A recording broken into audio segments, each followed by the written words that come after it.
we know scientifically everything and everything and everything. Correct. 4 o'clock. Yeah, we can start. You think people will join? I mean, no one is. We should have asked people to join 5 minutes before, but that's okay. There seems to be some people in now. What's that? Some people seem to be coming in, or Yeah. They They're joining in, so maybe if you have time, we can wait for 2-3 minutes and then start. Otherwise, we can start now. Yeah, I'm okay. Let's wait for a couple minutes if you think. So my team has been doing this very regularly with the HR people across different companies and admin people across different companies. And so they are experts at this. So this is my first stab at conducting this kind of a session out here, but let's see how it goes. So, I think. Oh, good. I have been away from Zoom for different reasons, but this is my. I tried once and then I basically uninstalled because of security concern. Oh, okay. But they fixed it, right? They fixed the problem. Zoom. Well, security is right. You can put another lock. Yeah. the problem being is Chinese owned. I think that's a bigger issue everybody keeps talking about. It is. Yeah. So what do you guys use at Infosys? Teams. Microsoft Teams, Skype, Webex. Okay. Yeah. Yeah, we do use MS Teams. Yeah. Teams is quite good for large scale. I think Teams need to just improve their user experience. This Zoom is like you can see 18 people on a screen. That is something really wow. Yeah, that's true. Yeah. It is very seamless. Even WebEx, I thought Zoom is better than WebEx. Till the shutdown, we were using WebEx. And we shifted to Zoom, and I think no, you're right. I mean, Zoom is natively designed for video conversation. These other tools are not. Yeah. They are designed for audio and text, and now they are trying to catch up on the video. Right. Very true. Yeah. They are more like collaboration tools. Right. MS Team is very heavy, like OneDrive integration. Correct. So, Munjay and Devendra, let me introduce you to Dharmesh right now. Like on my window, you're one above. He's a close friend of mine and been running his company and managed to scale it up significantly over the last 20 years from a small size company to like a large size manufacturing company. So that it'll bring a good mixture to the whole discussion out there. So that's Dharmesh. Hi, Dharmesh. Yeah. Dharmesh, Munjay is you senior leadership team or persistent. I mean, I guess Aishwarya will go through all that for Devendra. He is a very famous. Yeah. So should we start or? No, let's start. Yeah. Let's start. Okay. Thank you so much. Hello, everyone. Good evening. HausKhaas welcomes you to its very insightful webinar series, a platform to help businesses exchange ideas and navigate through turbulent times.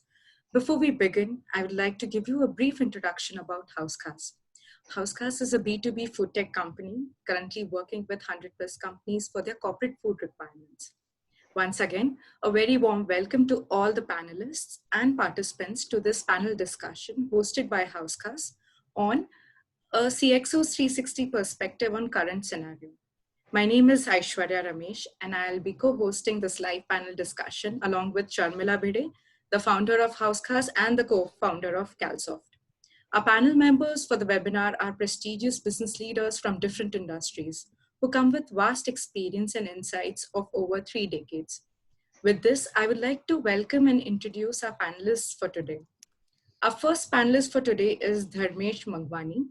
Welcome to the session, Dharmesh. Thank you. Good evening. Good evening. He has been part of Aquafarm Chemicals, which is his family business since graduating college in 1985. He's a joint managing director at Aquafarm Chemicals India, as well as chairman of its 2 overseas subsidiaries in USA and Saudi Arabia, and has been personally responsible for these acquisitions. Aquafarm has grown from modest beginnings to be a global leader in phosphonates and biodegradable chelates under Dharmesh's leadership. Dharmesh is also a founding member and former committee member of Young Presidents Organization Pune chapter, YPO WPO is a global organization of 30,000 CEOs across the world. Thank you so much for joining us today. Thanks. Next panelist I would like to introduce is Munjay Singh. Welcome to the session, Munjay. And yeah, hi. An executive with deep knowledge and understanding of IT and world business, with immense experience playing multiple roles in Tier 1 and Tier 2 companies.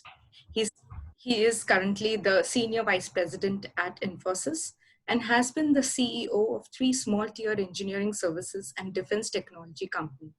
Munjay is highly passionate about building and driving next generation of Indian leadership. He is active socially with his own foundation of working with urban poor and rural India. Welcome, Munjay. Thank you for joining us today. Thank you. Thanks for having me. Thank you. Our third panelist for today is Devendra Deshmukh. Hi, Devendra. Thank you for joining us today. Thank you. A visionary with immense passion for technology, Devendra has 20 years of IT experience. He founded EaseS Solutions in the year 2000 with 4 of his friends. Today, the company is in its 19th year already and is going from strength to strength, leaving its footprints globally. He's also a charter member of TiE Pune chapter. He mentors upcoming entrepreneurs and is frequently invited to deliver lectures on leadership, entrepreneurship at various forums and conferences. Now, I would like to invite our moderator for today's session, Sharmila Bhede, who is the founder of HausKhaas and the co-founder of CalSoft. Meanwhile, if anyone from the audience has any questions for our panel members, they can send it over the chat box and we would take it up in the final segment of the session. Over to you, Sharmila. Thank you. Thanks, Aishwarya. Thanks, Dharmesh, Devendra, Munjay for joining us today. Just so that you know, we have participants joining in here or on Zoom, as well as we are doing live on Instagram. And so there are people coming in directly out there. So let's start. Today is May 6th, and we are 6 weeks into the complete lockdown. These are truly unprecedented times, and these times will definitely go down in history as the time when a tiny small virus brought the whole world to a standstill. And I'm going to rephrase this with the conversation that I had with Munjay yesterday. That these times are going to go down in history as a time when a tiny small virus who can be washed or killed with a soap and water brought this whole world to a standstill. Irony. So as founders, CXO, senior leadership teams out here, you have and you will continue to play an important part in this chapter of this history of your companies, about how you handle these unimaginable events that have been unfolding over the last few months and even pretty much every day as we speak out here. So I'd like to pick on your brains and get a 360-degree perspective on everything that is being thrown at you from all sides, whether it's clients, people, infrastructure, whatever, everything that you ever had to deal with over the last few weeks now. Before we start the questions, I want to point out to the audience that we have the varied and different backgrounds of each of the panelists will give us a really wonderful and rich and diverse set of perspectives and views, and we can probably see things much better from medium-sized companies, large billion-dollar companies, manufacturing companies, IT companies, and everything. So, so getting back, before I start the questions, I will be directing the questions to each of you individually, but feel free to jump in if you have something else that you want to add on to the answer given, because each of you have different vantage points and different perspectives. And so let's make it into a discussion where everyone can join in wherever you feel appropriate. So let's start. Let me start with Devendra. Can you walk me through those early days, that March 15th to 24th, that I think March 18th was a Janta closed down, that one day closed down, and then 3 or 4 days later, Modi said that India is going to go into shutdown. What was going through your days and nights and the week preceding that? And did you have any inclination that this was going to happen? As a CEO responsible for everything, what were your priorities? And in hindsight today, can you sit back and kind of have a smile on your face that, yeah, finally we did manage what we were supposed to do? Absolutely, absolutely. It was I think for everyone it is 6 weeks, but for me it's already 8 weeks because I was already on self quarantine because I was traveling, and as soon as I came back, this whole thing started. Wow. And we were like, but since I was traveling and I was in multiple countries before 2 weeks, so I knew that this is something really different than the regular business. And one of our key customers is World Health Organization. So I got a sense what's going to happen. So immediately we got office sanitized, we got temperature measurement in place before like any organization was thinking about it.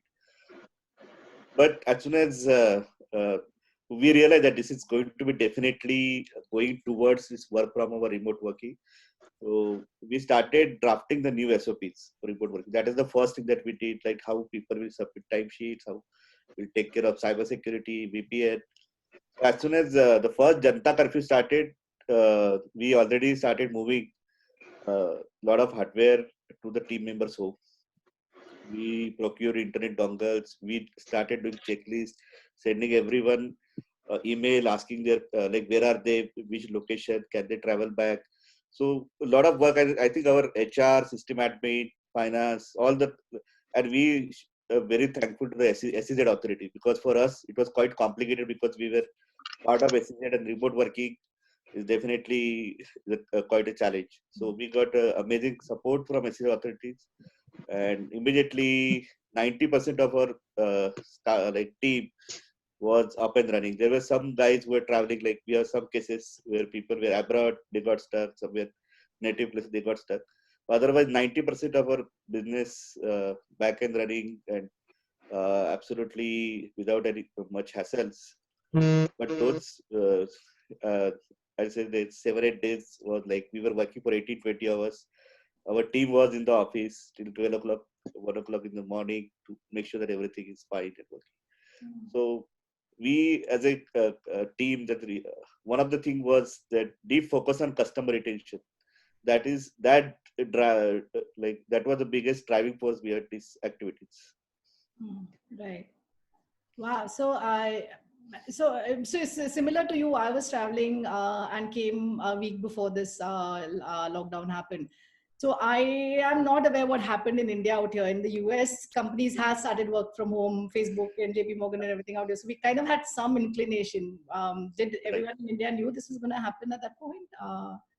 You obviously seem to be aware that this was going to happen, Devendra.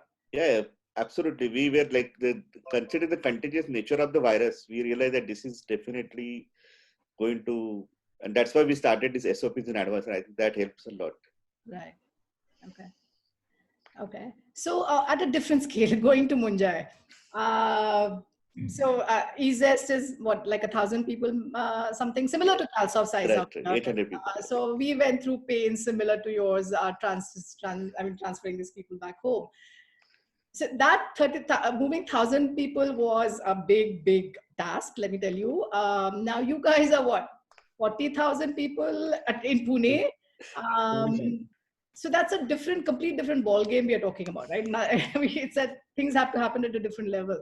How did you guys manage this, and were you successful completely transitioning to work from home and different challenges? Yeah, absolutely. And we had a couple of advantages. One is we have operations in China, significant number, a very large team. And I have a very small office in Wuhan, which was like the epicenter of it. So I had 8 people team sitting there.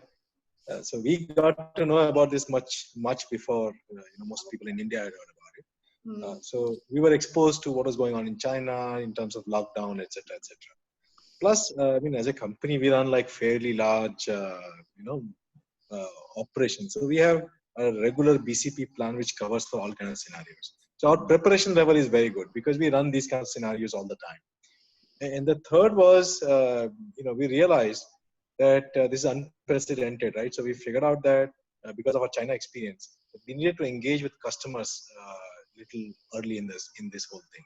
Because if you engage with the customers little late, right? Because we work into enterprise business, we need a lot of clearances, data security, etc., etc. So all these three, I think, work very well for us. We are, I think, we were able to enable almost like 93, 94%, very, very quickly. Yeah. Very, very quickly. Wow. So the fact that you had for birds, I mean, the first-hand experience in what had happened in Wuhan offices, I guess that kind of helped you have your SOPs and you knew what to expect, basically. So within a span of, I would say, a week, there was a good enough clarity in terms of how goods will be moved, what will happen to people, whose approval is required, how can it be done, etc. So I think it went off very well. Right. Okay. Wow. And I think government also did a great job because there is a lot of chaos, a lot of confusion.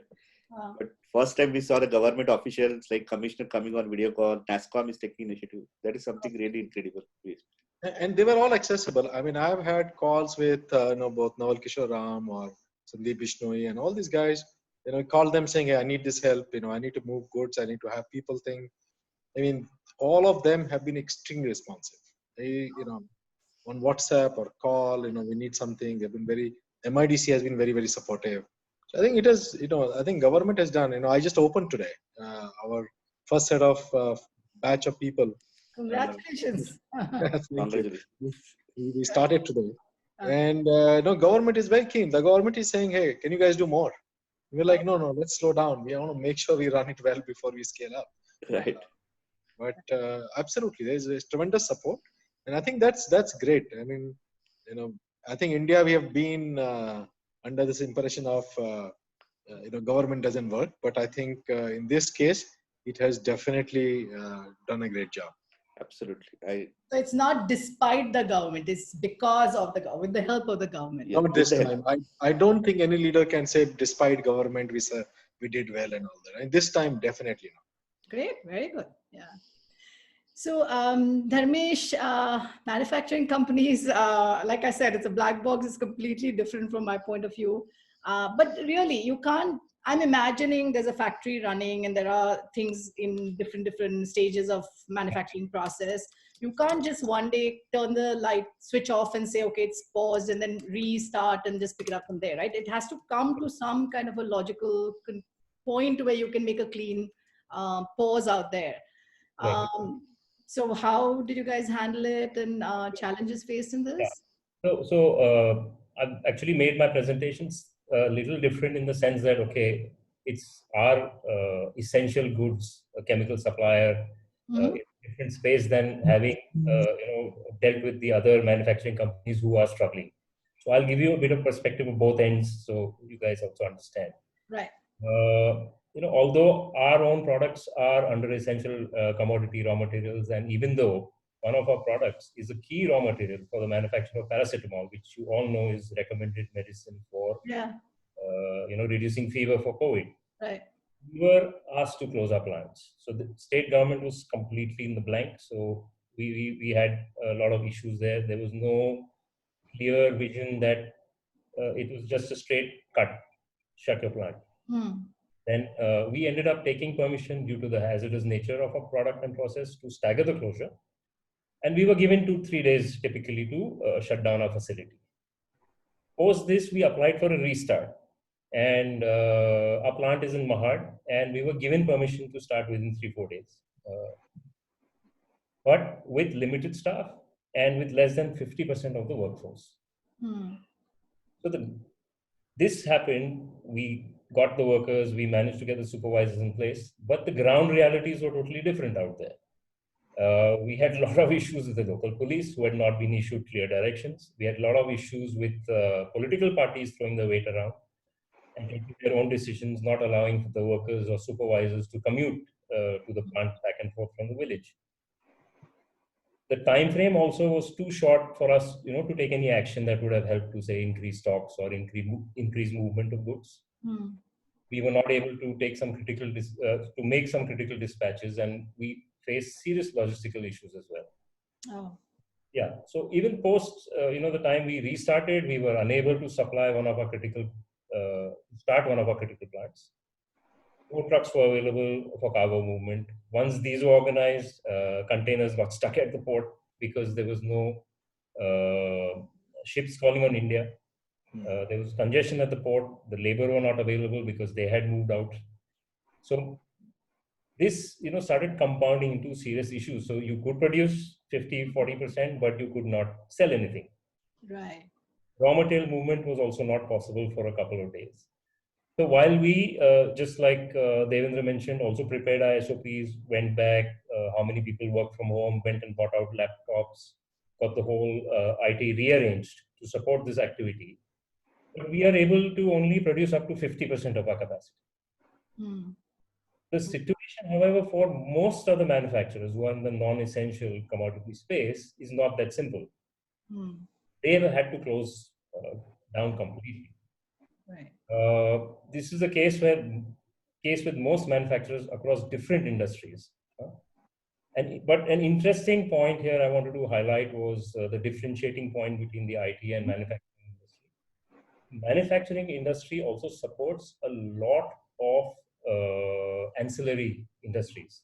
If you take the case in point of people like Bajaj Auto and Mercedes and Tata Motors and these companies, this affects the closure of almost 1,000 companies across Pune.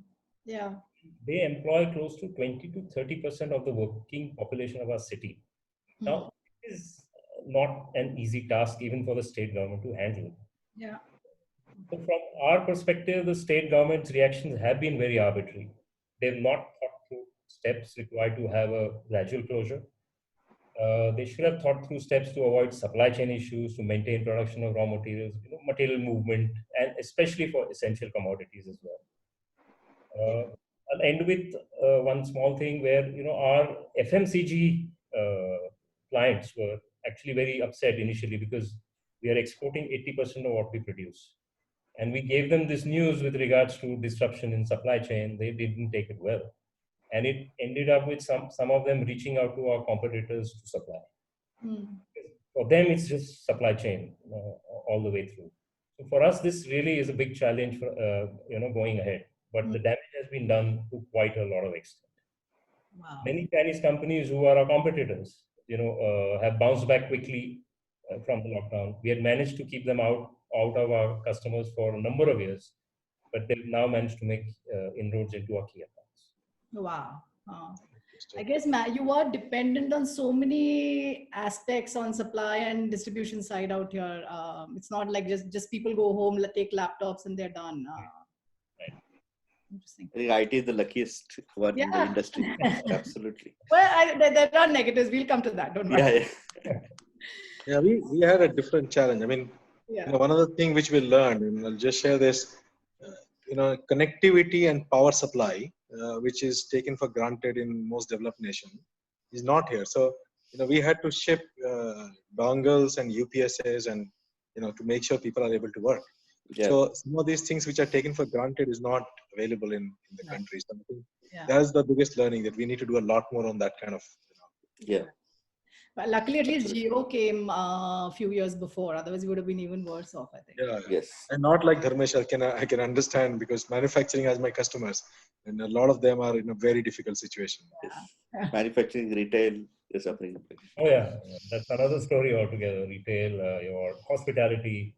Yeah. Right. Yeah. So let's get back to today now. It's May 6th, like I said, and second month of the financial year. Typically, at the beginning of the financial year, we know where we are going. We have our targets set. We have our budgets defined, headcounts, recruitment. Everything is kind of planned. There's a roadmap set for the year, and we have to now work on it. This is how a typical year would be.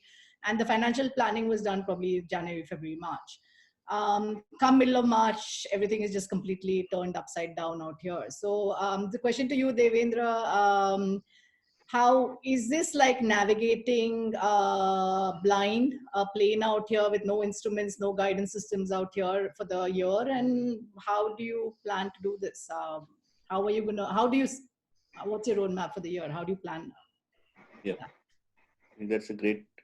So every year we do business planning. We travel to some international location. We book Turkey flights and everything. It is a kind of incentive travel for leadership, and everything, like as you said, everything changed upside down. So we have to live with the virtual business planning sessions that we did, and we actually came out with our annual plan. But while drafting the plan itself, we knew that we have to review this every quarter. So we spent a lot of energy on going more detail in quarter one. And we as a company, thankfully not got much impacted because our focus is healthcare and pharma. But there was around 10% ramp down in travel, BFSI, and some product line. So we immediately decided to change our strategies, approach. We fine-tune the KRAs accordingly. But as you said, that we are not looking at the complete annual picture now. We are taking every month. So we used to manage quarterly cash flow. Now we are on the monthly cash flow. So we know the cash is the king and we need to retain the cash. So everything gets changed. We have an annual performance appraisal on the anniversary base. So we have kept them on hold right now because we are not sure about what's going to happen and how things will. Actually, there is a concept of lag effect. So a lot of customer have not actually ramped down the business yet, but there is an expectation that there will be a lag effect. Like after COVID-19, people will again resume work. They will analyze their priorities. They will allocate cash at the different priorities. So there might be a lag effect. So we are getting ready for that. And now we are reviewing the situation month on month for cash flow and business plan perspective quarter on quarter. Yeah, I can imagine. But your WHO was your customer, so that should be a big positive right now.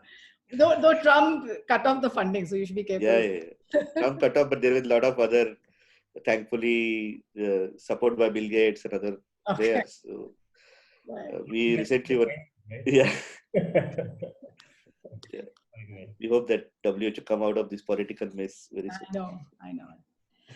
Munjay, for you, have you started? Devendra said he still hasn't seen as much impact till now. Infosys probably is much more larger and across different sectors and geographies and everything. Have you started seeing impact from clients, project closures, ramp downs, payment terms being pushed? And essentially, any advice to other IT companies who are in this audience out here, or people on how they can deal with the client in a proactively and preempt possible negative repercussions because of this whole COVID-19? Yeah, sure. I think Infosys is very different. We are in a very large, long-term relationship. So at this point in time, I don't see much. I think what is required, if you ask me, and I'm generalizing this for general market, is especially in the international business. I would say three things. One is because each individual organization.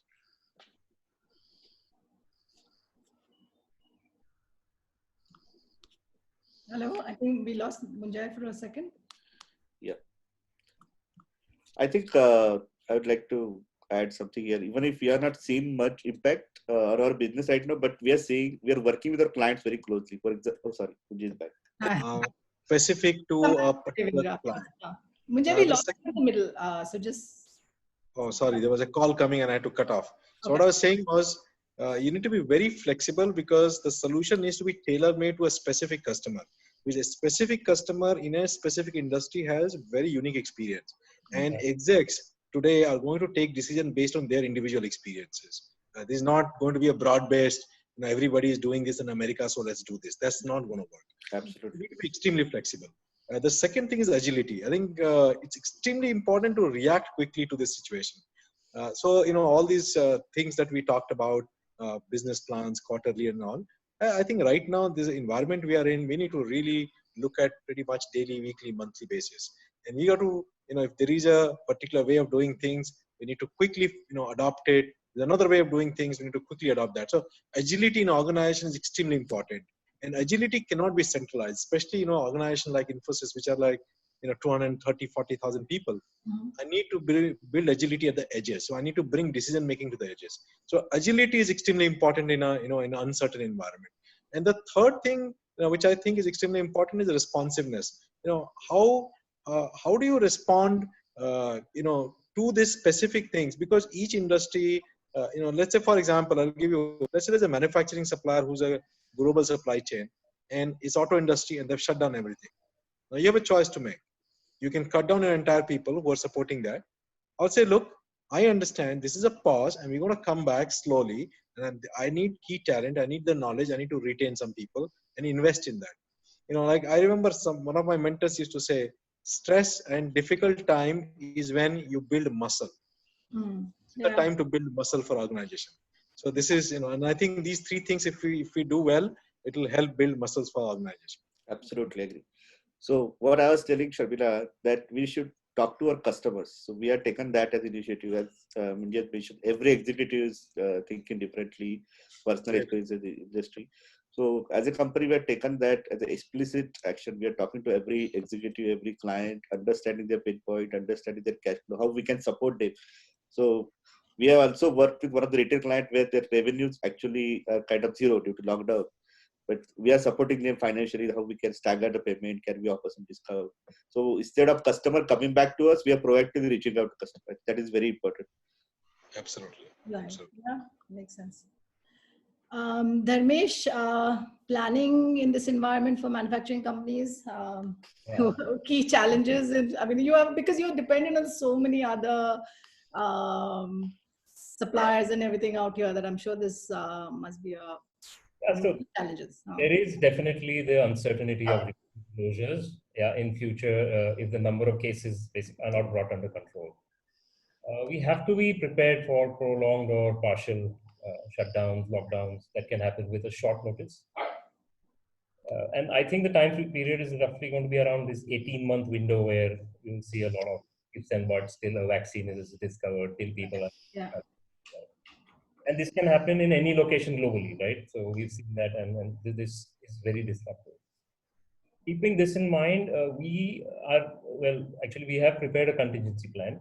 And one of the things there is that, the constraint being that there are no time frames here. So we have to just keep reinventing as we go along. There will be issues that get compounded, like bad debts, getting payment, getting stuck with more stock, price fluctuations, raw material, finished goods, stockouts at the other end, which is also not a good thing. Then we have payments getting stuck, and of course, movement of goods. These are going to be critical issues for us.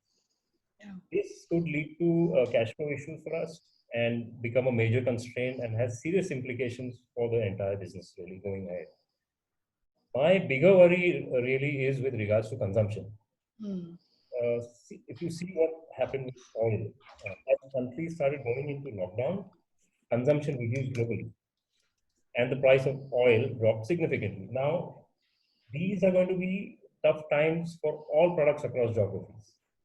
Maybe only pharma, cleaning products, and the FMCG, the food product companies, will still continue to do well.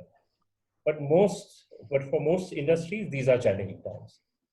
Now, if the consumption does not improve in the next few months, we will have a spate of bankruptcies across industries. And that really is a big worry. Yeah. The demand supply situation can only get, and we will have a situation where only 2-3 companies with deep pockets in all segments will really supply. Yeah. Coke and Pepsi situation, these two companies, two giants can keep things going. We'll have a situation where many of the small and medium companies will be under a lot of stress. They'll struggle to compete with the larger. The fallout will be that most of these companies will get bought out by the larger companies or by PE funds, pockets again. But most of them will need help from banks and governments to really stay in existence. That's really where I feel the environment is going to go. As we've seen, one of the key sectors that's been badly affected is the service sector. Airlines and the hotels are in major financial crisis already. These industries, unfortunately, are not going to be able to sustain low demand for extended periods.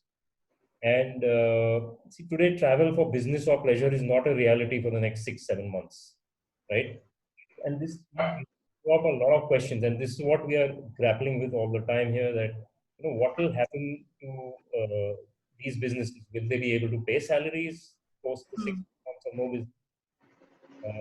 All the back-end services for these industries, the hospitality and travel industry, how will this then in turn affect the real estate industry? So it's like a cascading effect that's beginning to happen here. And really, how do we get out of this is a big question mark. India so far has been far stricter than other countries. And if we have another lockdown situation and that is not executed efficiently, my personal fear is that Indian economy will not recover for 4 years post that. Countries, yeah, please go ahead. No, I mean, I was just going to add something to it. So go ahead, Dharmesh, please finish. Okay. So at the other end, we have countries like China who we are competing with aggressively. They are going to, because they already have large installed capacities in place. And my fear is they will get far more aggressive with pricing and start dumping material across geography. So that's what I wanted to just put in there. So my view in this environment is, I'll share, and I do share the challenges that Dharmesh mentioned. I think all of them are plausible and they all can play out. The way I look at it is that this is also going to introduce innovation. I'll give you 2-3 very quick examples of how quickly that innovations can dramatically alter.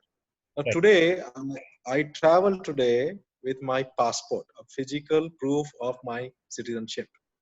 Let's assume that in a new world, I could travel with a health passport, yeah, which tells anybody that I am a safe traveler, right? Now, if that were to become a reality, the amount of investment, the network, healthcare, all of that will take off. I'll give you, let's say, we are talking about work from home, at least 20-30% at a minimum, which will, like you said, commercial real estate is going to be under stress. But this 20-30% workforce, which is going to work from home, will need a hoteling option in the cities. Can some experience be created around that by real estate players? So I think there will be a lot of innovation to adapt to a new world. Each of these adversity will create new players and accelerate, adoption of some of things. There'll be consolidation, and there'll be adoption, large-scale adoption of new practices that we never thought possible. I mean, in tech industry, if somebody had told me in February that 100% of my team will be working from home, I would have laughed at them. I said, boss, take a walk. It's not going to happen. Today, all of us are just working from home, right? Which was unthinkable. So, let's see. I mean, all of that is possible, but I think India's way out is to innovate and compete. And I completely agree with your point on China. China is a big one, and we have to be ready to take on China. This is a great opportunity to take on China. Yeah, this is the best time to. Absolutely. So, so getting back to Devendra, and so basically, most of us agree that we will see some impact, big impact, significant impact, not so whatever, some impact on our top line because of the recession, whether it's depression, recession, just a mere slowdown, V-shaped recovery, U-shaped recovery, whatever the future is going to bring forth, there will be a significant impact on the top line. Now, in IT companies, and this is what I struggle with even at CalSoft, in IT companies, our variable costs are salaries, right? Right. As opposed to, on the flip side, a manufacturing company, if my top line is going to be half, I can just procure half the raw material, and I'm kind of, I can adjust, I can get that balance back. Here we are dealing with people out here. And so it's not so simple to just say, okay, 50% less revenue, 50% less headcount salaries, and I'm set out here. There's a whole human angle to it. So as CEO and someone who has impact on pretty much all the people in a company out here, what thoughts go through your head at this point? What is right? What is wrong? How do you go about this? Yeah, this is a great question, I think. And this is a question, this is a trouble for all the IT industry. And what I have taken initiative as a community player, that we created a various industry peer collaboration groups. I think we are part of one of the group, right? Where we are talking to each industry peer that can we share some bench, can we help? So what are the various techniques we are doing? We are taking this time also to do a lot of innovations. So we realize that, as Munjat mentioned, it's a tremendous opportunity for IT industry. The whole world is changing. It's a new normal. So contactless world, like there is innovation possible. So we are taking this opportunity. So we came out with the first health scan for COVID-19 innovation. Our team did that in 2 weeks. We already have multiple retail customers or the workspace customer already signing up for that. So instead of thinking about short term, we are taking hit on our EBITDA and other financial aspect, but we feel that retaining talent is the highest priority, and they are aligned to our culture. They understand EJS. So that is like a lot of investment has gone through every single person. So right now we are focusing on innovation, and also we are talking to many customers. This is a very innovative thing we have done. So are there any initiatives that you'd like to take on where you don't have funds, but something you'd like to develop, something you'd like to innovate in your product, in your services, which we have team right now, which we can engage, and you need not to pay us now, maybe after 6 months, 1 year, whatever, depending on the customer priorities and possibilities. So that has actually helped us to increase our business. Most of them said, no need to worry about 6 months. We can start now. We have more bandwidth because they have less distraction. So these are some of the innovative things we are doing with our customers, and that's how I'm managing. And also, less travel cost is helping. It's a kind of silver lining right now. And we are also doing a lot of analysis on every expense item, like must have, wish to have, don't need. Like, so some of them are like wish to have, for example, analyst engagement. So we are reviewing that whether we need 3 analysts, partner, forester, or can we live with one of them. So we are doing that analysis, and we are getting rid of some of the costs. Right. Yeah. Yeah. That's a tough one. So Munja, I think you answered this yourself. I had a question for you about the disruptions and what opportunities do you see for in other industries, real estate, and whether you had any advice for entrepreneurs out there to look at. But I think you answered that while talking to Dharmesh. But separately, your 2-line insight, or how do you predict this is going to play out in the Indian IT industry over the next year in terms of whether sector, geography, whatever? Indian IT will go through both consolidation and maybe a short-term pain for organization with the cash flow challenges. So that would definitely happen. And I'm not saying the pain is not going to be there. I don't think we should sit in a denial and say, yeah, it's all hunky-dory and we can do this. There is going to be a pain. The question is the pain going to be for few, or is the pain going to be shared? That is a question that organizations need to ask. And how much are you willing to share, and what extent can you go to make the pain as less as possible? It is going to be a painful transition, but it has to be as less as possible, as less impact it can have, and as humanly as possible. And then end of the day, organizations need to run. They need to come out of this and compete in the market. Yeah. Dharmesh, this question is specifically for your company and maybe other companies who deal with cross-border supply chain and distribution, clients on one country and supplies on the other country. With these disparate timelines where countries are closing and opening. First it was China who shut down, so maybe your supply got affected. Then it was Europe and US that shut down. Maybe your demand was affected. Now India shut down, even though Europe has begun opening, China's open. So obviously this, and like you said, over the next 18 months, there are going to be this opening and closing of borders. And do you see that like the cumulative negative impact on, because you're across global company? So just a little small overview about our company. We have fortunately have a good spread of product applications. So, right from industrial water treatment to oil and gas to textile processing to detergents and soaps and so on. So that gives us some kind of a balance in case one industry goes down, the other comes through. At present, our production is running at about 50% of installed capacity, while one plant has just started. Our Piramud factory has just been allowed to start today. Good, huh? Yeah. A good part is with the FMCG majors, we have contracts in place. So I'm actually sitting on a very good order book, but I'm unable to execute.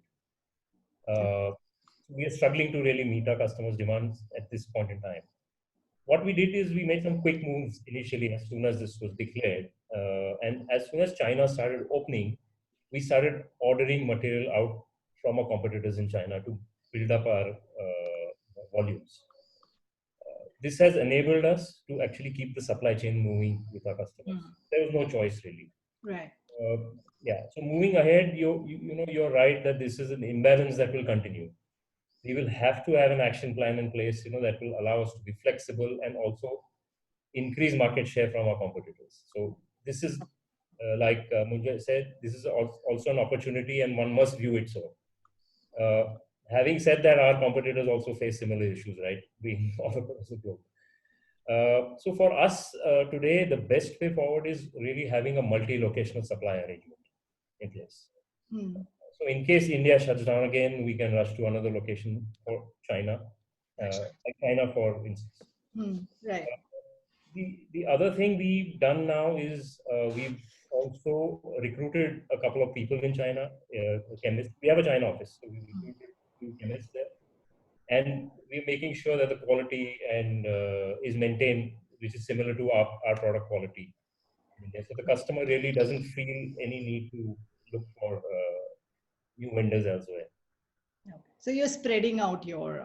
Spreading out. That is one. The other thing we're doing is we have a plant in the US, and with minimum investment, we're planning to make similar product lines in the US. And this will allow us, to service the US market directly. Basically, that's going to be the key thing. And this becomes a huge advantage for us as we become a local buyer, really, for the US customers. Sorry, a local supplier for the US customers, and also allows us to increase our volumes in the US market. But yeah, this is really what we have, a two-pronged strategy to grow our market. Good, yeah, but you're seeing something out, some plan out there to tackle the next 18 months. Yeah. That's cool. Yeah. Multi-locational. Yeah, yeah. So I think it's 15 minutes left. So I'm just gonna last set of questions, and I want to change the track and try to make it more positive and silver lining on all this what stuff is happening out here. Let's start with you, Devendra. So they always say, right, disruptions and turbulences always throw up creative out-of-box thoughts and thinking, and you'll probably end up doing something that you never ever dreamt of doing when everything was hunky-dory and steady state, and you were kind of lulled into that steady state thing. So over the last few weeks, have your team, leadership team, company, thought of any creative out-of-the-box ways of doing, whether it's sales, cash flow, execution, anything different that has come up? I think the most, I think, biggest change that I really love is the Friday social. So we started a virtual Friday social, where there is no business discuss, and people can join on Zoom with their drinks, and they can talk about family, they can bring kids.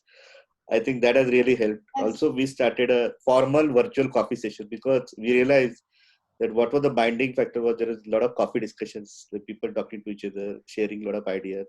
So we started a virtual coffee session, which are like more formal, where we discuss business. And I think remote selling, that's a great change that's happened, like how to align our complete sales force, insights, and everything toward this new dynamics of remote selling. Like, as Munjay was knowing that most of the sale happens over wine and dine. This is the new era that how to make sure.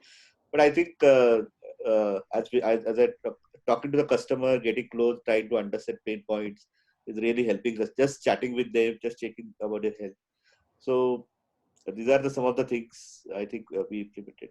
Yeah. And one of the biggest, I think, revenue contributor was our innovation club that we started. So we had around 40-50 people joining, and everyone putting for every 2 minutes, presenting what can be the new ideas to manage this, what kind of new service. So really something, a lot of disruptive ideas came out of that.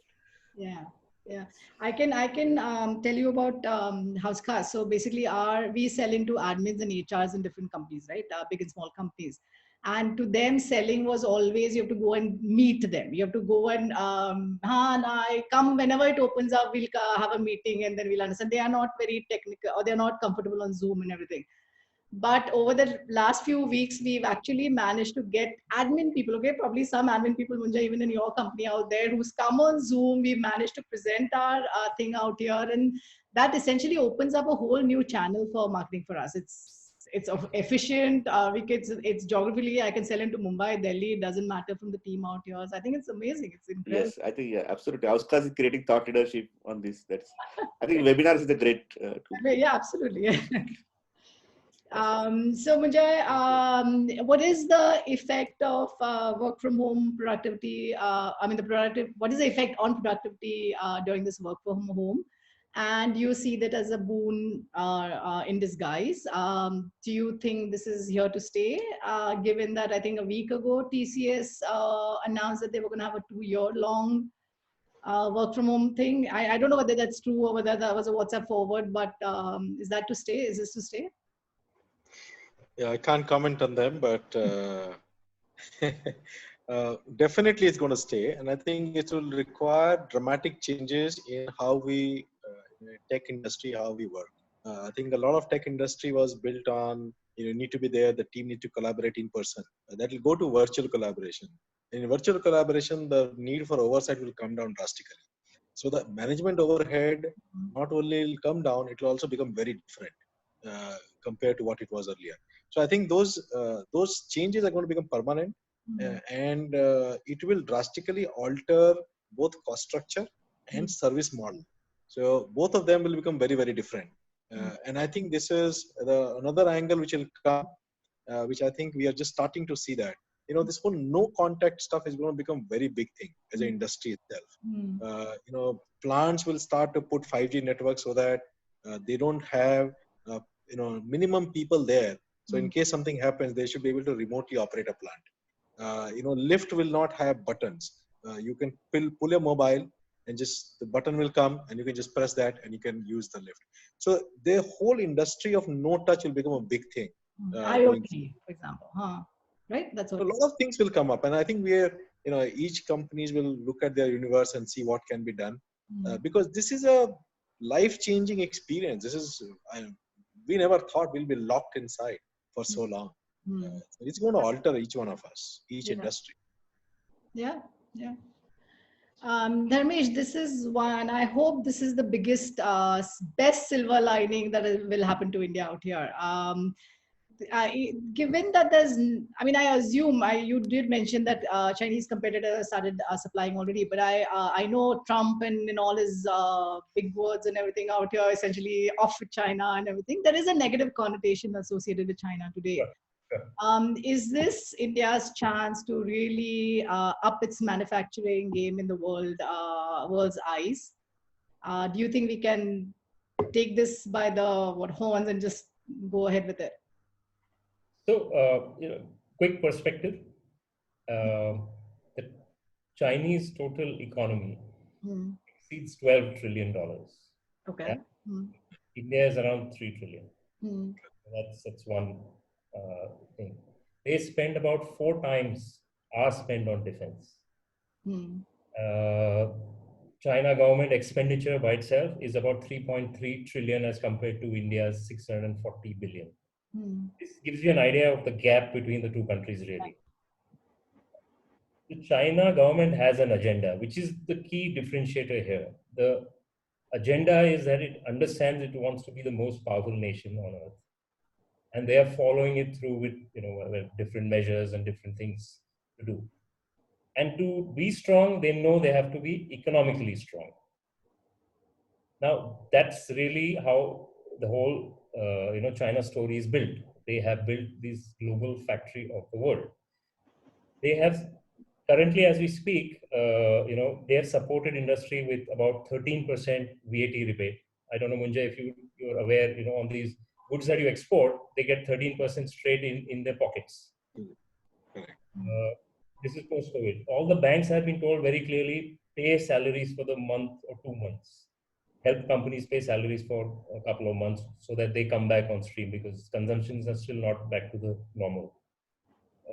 They have been given low interest rates and free money for promoting the industry back again. India, let's see what really the Indian government has ended up doing for us. We've got, in terms of deferred interest rates, we've got waiving of detention charges at the ports, which is what we've seen, which has been good. And we've seen a reduction in interest rates. Really, these are the 2-3 things that they've done for the industry. So I think all I'm trying to say is it's not like a major difference. So there is still a major support differentiator between India and China. And if we want to get up and compete with them, Indian companies are more than capable of doing it. There is no question about it. We've done that. I've been competing with the Chinese for the last 20 years. What I'm trying to say is, if we get a little more support from the government, and the government has an agenda to help, I'm sure we can be a global company. No question about it. Yeah. So this is exactly the follow-up question that I had on this. The IT industry had NASSCOM set up in 1990s just to help push the Indian IT in the US and Europe and everything. Is there any similar body for manufacturing? Is there something that can be done on this front? No, so okay. The manufacturing industries have the CII who represent us in different forms and different government bodies. But it's it's a disparate industry, right? You have an auto one day that's doing well, one day there's not. So how do you combine all these industries and say that okay, one's having trouble, one's not? So it's very difficult because each industry captain is driving his own agenda. So this will struggle to be a problem for us. Yeah. Sorry, Manja, please. I just want to elaborate what you're saying, Dharmesh. China uses a lot of sovereign fund injected into the businesses. Right. Yeah, on the other hand, uses sovereign fund to distribute to the poor in the country. So the agendas are very different. It's very funny. A communist country is behaving a hardcore capitalist manner. Yeah. The aspiring capitalist and country has a very absolutely left of economic policies. So absolutely. So also the whole focus is export driven, while ours is internal consumption. Theirs is external consumption. Ours is very internal consumption. Absolutely. Right. We need structural changes. Absolutely, we need structural changes for. You think one strong body like NASSCOM can do this for manufacturing in India? Absolutely, I agree. And actually, it's you need somebody in the government to drive the GDP, irrespective of whether it's an IT or it's manufacturing. Or take the ownership and drive the GDP. Then automatically you will start giving different industries packages that will support them to go to the next level. Yeah. So we are like really running out of time. So I'm just going to one word answers from each of you out here for the same question in one word. Name one thing that keeps you up at night these days. Start with you, Dharmesh. Oh, okay. So for me, I think it's getting back to the consumption pre-December 2019. That's really what is keeping me awake. When will we see that again? Is really the question mark. Yeah. Devendra? I think we started years before 20 years, inspiring Infosys stories straight out of college. So one thing kept me awake is, how to sustain and weather this challenge of COVID-19 and make sure that all jobs are retained. Right. Munjay? To find new channels to grow. I mean, that's one word which keeps me awake. Okay. Great. Yeah, so I'm going to hand this over to Aishwarya now. If you have 5 more minutes, maybe we can, are there a lot of questions, Aishwarya? And that's how you're on time and we can maybe group the questions together or something. I see a lot of on the thing. Yeah. So if we have some time, we can take a couple of them. Sure. Thank you, Sharmila. We have a few questions that have come up from the audience. So I request the panelists to answer the same. Any one of you could choose to answer. I'll try to collate as many as possible and keep it more specific. So there are quite a few questions to the IT organization specifically. So I think Devendra and Munjay, they can take it up. How are we dealing with the discounts asked by the customers while billing? Since everyone is trying to renegotiate to reduce the costs. This is specifically for IT organization. Yeah, Devendra, go ahead. I think from the small, like an SME company perspective, so a lot of customers are coming back to us and asking for rate reduction. So we have taken a stand that we will not reduce rates.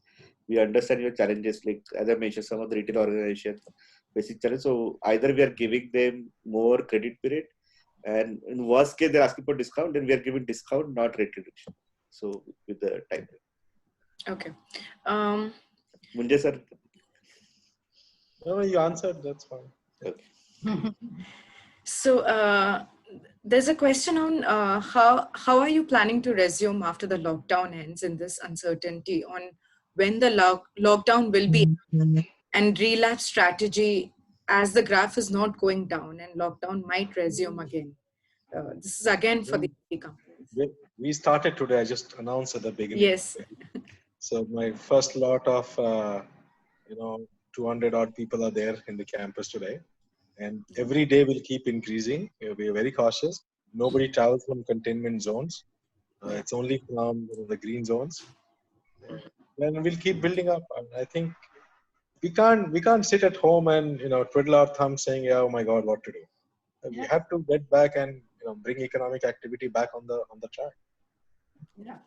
And this is over the next 2 years we have to worry about. So we obviously have to get back and get going. Absolutely. Take precautions, be safe, but we have a job to get done. Yeah. Thank you.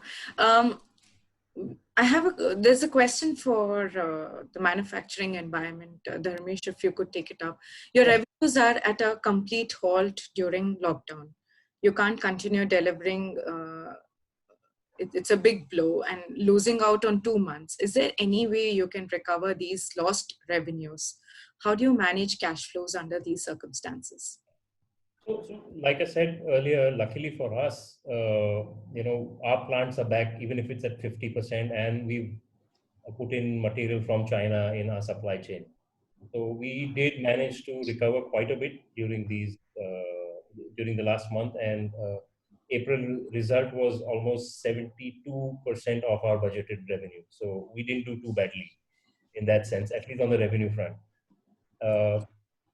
Other industries, it's a totally different ballgame, and I really can't answer on their behalf how they're going to cope up. Because for somebody who's actually had to close an auto industry for a month and a half, for 2 months, and still make payments to their employees, will they open up? Will they see a sharp recovery? I personally don't think so. I think it's going to take a little more time, and they'll need a little more support. Yeah. This question is for everyone. How are you managing the people costs in this current scenario? Are there salary cuts, layoffs in your respective organizations? If yes, how are employees reacting to them? Well, we have announced publicly no layoffs, and that's a public statement we have made. And at this point in time, we are doing like everybody else, trying to manage the cost in a regular manner, not doing anything extraordinary. I'm sure there will, situations will be different maybe a month from now. Like I said, it's a monthly thing. We can't take decisions about what's going to happen in October. Correct. Because I have no idea what's going to happen in October. So we are going to take every month and take decisions based on that. Absolutely. So as a company, we have frozen the performance appraisal, like it's a whole. And what, like I have personally communicated to all the team members. So we received like team members supporting the decision and how they can contribute in this. But people understand the situation if we talk to them, over communicate. I think that is also a mantra. Keep talking to a team. Give them clear picture. Don't hide if some customer ramp down is happening or something. Absolutely. Take them in confidence. Absolutely. Thank you. One last question. Do you feel that May revenues will be hit harder? This is for both IT and manufacturing. I can go for this one. At this point in time, we are geared to actually try and hit as close to our budget number, but primarily because we are using outsourcing as a huge. That's amazing. I don't think we'll be too badly off with the May revenues. As far as the profitability is concerned, that's another story. We all traded goods, and we're not going to make the same kind of money anyway. Absolutely. Same with us. Absolutely. One last question. Preeti Deshmukh wants to ask Sharmila. What would be HausKhaas's strategy going forward, since major corporates will prefer work from home for next few months? Yeah, that's where talk about putting me on a spot out. No, but it is true. We essentially the last 6 weeks, we pretty much reinvented ourselves in terms of how we do sales, even our supply side, cafeterias. A lot of companies, as they're going back, they don't want the Ben Marys and crowding and cafeteria thing out here. So we have packed meals, which companies are, I mean, whoever's starting from 18th May, we already are working with them out here to provide packed meals so that each person can just take it to the table and eat it out there. I think selling to me has been a revelation out here. My whole sales team can now, I don't need to open a Mumbai sales office out here. We can do it online. Admin and HR people are more willing to come on Zoom. So that's been great. I think we're looking, but on the other side, we are looking at other things. I think, Munjay, while talking to you yesterday, you mentioned about anxiety that people are facing. And that is exactly what HR is doing. I mean, HausKhaas is doing right now with HR. This came up during all these panel discussions and we decided to address it. So we have a whole mental and physical fitness during this next few months of lockdown out here. So whether it's counseling sessions or it's art of living or yoga or whatever, we are providing that to companies for all the employees or whoever wants to do it. So we are also reinventing, figuring out, and like you said, we can't just lock ourselves and keep quiet and this thing. We have to get back on our feet and do it. So we'll do it. I think it's a big opportunity for HausKhaas also. Like once lockdown is open, people will need those packed food. Yeah, I think so. I mean, every cloud has to have a silver lining, right? You just have to find it. That's all. Yes. So we are done with all the questions. I think a couple of them are still there, but because of time constraint, I won't be able to take them up. So before we end this session, I would like to thank all the panelists for sharing their valuable insights and guiding us on tackling the current situation. Thank you, Dharmesh, Munjay, and Devendra for taking out your valuable time for today's session. I would also like to thank our engaging and enthusiastic audience for being a part of this webinar. For all your food and cafeteria related concerns during this outbreak, you can reach out to HausKhaas and we'll be more than happy to help you. Wish you all good health. Look forward to seeing you for our upcoming webinars, details of which will be shared on your email and WhatsApp. Thank you. Bye-bye. Thank you, guys. Thank you, all of you. Bye-bye. Bye.